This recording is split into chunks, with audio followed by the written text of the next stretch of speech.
ISRO is all set to create history with Chandrayaan 3, and there are several aspects of this project which is of interest to people and space enthusiasts as well. To decipher it, we have Dr. Surinder Pal, distinguished scientist, former advisor to the Satellite Navigation Centre. So right from the launch till both the deboost phases, we have seen everything going according to the plan. Just a step left. What do you anticipate, sir? Well, I think what I feel is we will have a soft landing. We already at the 25 kilometers perigee. So in around 753 kilometers, total distance from the point where the total system is getting activated and to landing, it's around 753 kilometers. So first it will be brought down to 7.8 kilometers height, and the velocity which is there of the order of more than 6,000 kilometers at that time will bring down to around 350 meters or so. And presently it has got only the tangential velocity, or what we call it horizontal velocity. It does not have a vertical velocity. So by coming to 7.8 kilometers, some inclination will be given and vertical velocity will be introduced. When we come to around 400 to between 500 to 100 meters, there will be no tangential velocity, only vertical velocity will be there. And since there are equipments like a laser Doppler velocity meter, there is a camera, so hazard detection and avoidance camera. There is a cabin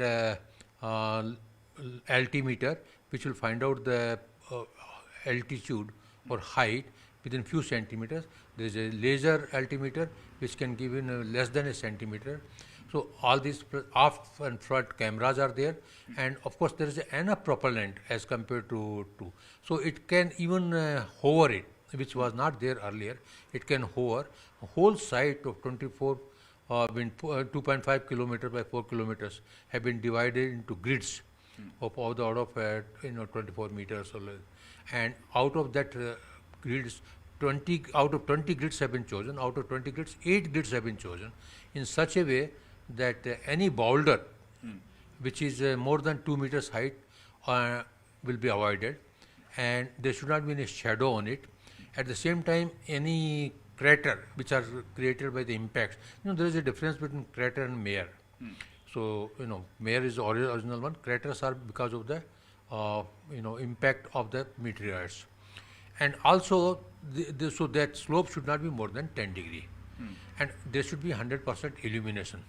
So these things will be taken care, and from any site to go to next site, it's only 100 meters. So it will hover, and what it has got enough fuel. Suppose if they are not able to land it, then I understand that on 27th another landing attempt can be done. Not only this, there is enough fuel. It can go, in my opinion, it can go to another orbit. It's my personal opinion. It can go to another orbit and another, what do you call it, lunar day, it can land. So that's one thing. And when it lands, everything will work fine, because its total system is designed for 3 meters per second. Yeah. It's like this, from 10-story building, you throw somebody, nothing will be left, no bone will be left. Yeah. But here everything will be there. Then as soon as it touches, there is a touch sensor, all the propulsion, the thrusters will stop. It can land with 4 thrusters, 2 thrusters, and there are 8 small thrusters which can change the directions. So these are some of the important things are there. And when it lands there, the impact can be absorbed by the land. Suppose even go to 3 meters per second, that sort of vertical velocities, because there is no horizontal velocity. Then also it could, but it's assumed that we will have around 1.86 very safe landing. Also, in fact, the other interesting bit that I want to ask you is, it will also leave an imprint of ISRO and the Indian flag on the surface of the moon. Yes. Till now we don't know whether flag will be there or not, but the rover rear wheels, right wheel has got a ISRO emblem, left wheel has got the, our Rajya Chinna, Ashoka emblem. Yeah. So it will be left in when it goes up to 50 meters or so, and since the sand is very fine, sand can vary from 250 microns to a few microns, and in that one, so imprints will be there. Since there is no atmosphere, for centuries together, those imprints will be there. So we will have our imprint there. Yes. That's all. So the other crucial aspect here everyone is looking forward to is the kind of experiments that the payloads both on the lander and the rover would be carrying out.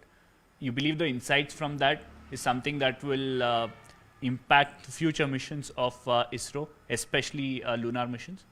Yes, first of all, we have got 6 experiments, okay, 2 on the rover, 3 on the lander, 1 already there on the, propulsion module, which is doing. Now, let me tell you the shape, which is, it's a spectral polarimeter for a habitable Earth. Spectrum, it will monitor it. So that's, in my opinion, as a technologist, very important. All are important. So we can study the spectrum of the Earth's, light, which is reflected light. And similarly, extraterrestrial intelligence, if you are looking for extra planets, in exosphere where life may exist, this will help. If you go for the rover experiments, it has got, it will find out that it has got sources, 6 sources, which will put alpha particles, okay. And any high energy particle or some pinches or something, X-rays come out. So X-rays have got different wavelengths. So that is a characteristics of the material which is there. That's one thing. Then if you go to the lander side, there is Langmuir probe, which will find out the ionospheric conditions, which is there at maybe 1 meter or 2 meters height, or maybe 5 meters maximum. So that varies with time. So that also it will be able to find out about this. Then another is that it will lower down a seismometer. It's an accelerometer, very sensitive. So the moon quakes can be noticed. Not only this, suppose there is an impact of a meteors, that also can be noticed about this one. Then there is another thing is there, you can you can drill inside a hole, and we can find out what is the temperature or thermal conditions or thermal conductivity of the moon surface. And there is another 7th experiment is there, which is not, it's a NASA thing. It's put on the retroreflector, laser retroreflector, and put on the lander. So NASA can send a beam, laser beam, and on the varying orbital conditions, you can find out what is the exact distance.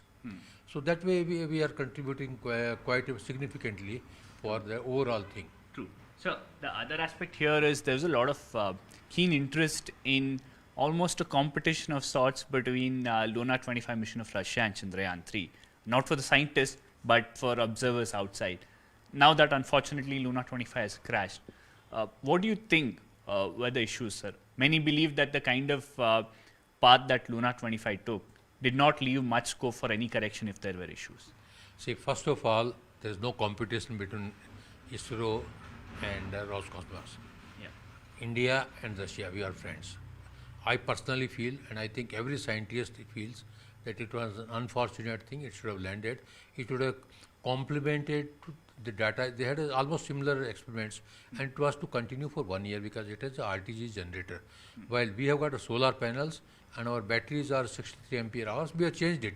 Even our data rates are increased from 200 to 500 kilobits.